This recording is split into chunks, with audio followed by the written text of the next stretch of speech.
सूरज की तपिश से झुलसा हुआ एक रेगिस्तानी गांव, अलमराज। जहां तक नजर जाती है सुनहरी रेत फैली है। ऊपर नीला आसमान है जिसमें हल्के बादल तैर रहे हैं। गांव में नीची पत्थर की इमारतें हैं और बीच में एक छोटा पत्थर का गिरजाघर। उसके चारों तरफ एक चौक है, गांव का दिल, जहां लोग खजूर के पेड़ों की छांव में बैठते हैं, बातें करते हैं, दुआ करते हैं। यहाँ की जिंदगी ईमान, भाईचारे और रेगिस्तान की सख्त मगर खूबसूरत सादगी से बंधी हुई है। मुख्य किरदार बाबा जी, गांव के सबसे सम्मानित व्यक्ति, एक ईसाई साधु जैसे, पर जिनमें सूफी संतों की झलक भी है। सिर पर हरी पगड़ी, बदन पर लाल सूती चोगा जो धूप में चमकता है, हाथ में तस्बीह, उनके शांत स्वभाव और गहरी आस्था का प्रतीक। वे इस गांव में धर्म और मानवता के बीच पुल हैं, एक ऐसे व्यक्ति जो दिलों को जोड़ते हैं। कहानी शुरू होती है एक सुबह। सूरज की पहली किरणें टीलों पर गिरती हैं और चौक में लंबी परछाइयां डालती हैं। बाबा जी पत्थर के मंच पर खड़े हैं। उनके चारों ओर गांव के लोग जमा हैं। पुरुष ढीले कुर्तों में, औरतें रंगीन शालों में, बच्चे जिज्ञासु आंखों से सब देख रहे हैं। बाबा जी हाथ उठाते हैं, तस्बीह झूल रही है। वे ऊंची आवाज में कहते हैं, आज मैं खुदा के लिए रोजा रख रहा हूं। यह सुनकर लोगों में सरगोशियां गूंजने लगती हैं, सम्मान और हैरानी से भरी हुई। बाबा जी के लिए रोजा सिर्फ एक रस्म नहीं, बल्कि एक कुर्बानी है। अलमराज के लिए रहमत मांगने की दुआ, क्योंकि गांव पर एक संकट छाया हुआ है। गांव का एकमात्र कुआं सूख रहा है। हर दिन कुएं में पानी कम होता जा रहा है। परिवार अपने लिए पानी जमा करने लगे हैं और पुरानी दुश्मनियां दोबारा सिर उठाने लगी हैं। ईसाई और मुस्लिम परिवारों के बीच फासले बढ़ रहे हैं। बाबा जी सबको समझाते हैं, यह वक्त एक इम्तिहान का है, ईमान और सब्र का। वे कहते हैं, रेगिस्तान जवाब देता है, पर सिर्फ उन्हीं को जो साथ चलते हैं। बाबा जी लोगों के बीच जाते हैं, उनकी चिंताएं सुनते हैं। एक जवान औरत मरियम अपने बीमार बच्चे के लिए पानी मांगती है। एक बुजुर्ग किसान हसन शिकायत करता है कि ईसाई परिवार ज्यादा पानी ले रहे हैं।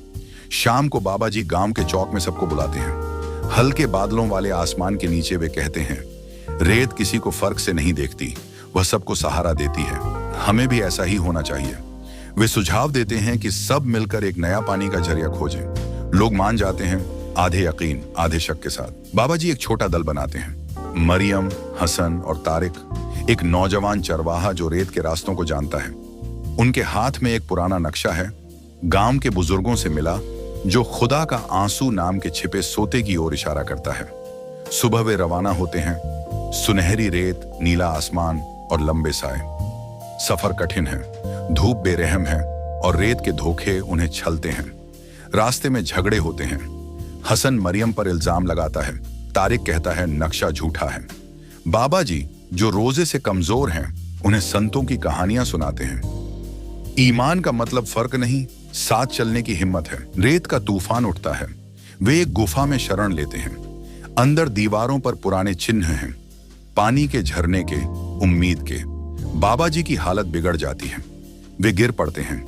मरियम अपने हिस्से का थोड़ा पानी उन्हें देती है। यह देख हसन पिघल जाता है और अपने दिल की सख्ती को स्वीकार करता है। तारिक अपने दादा की कहानी सुनाता है, चश्मा तभी बहता है जब दिल साफ हो।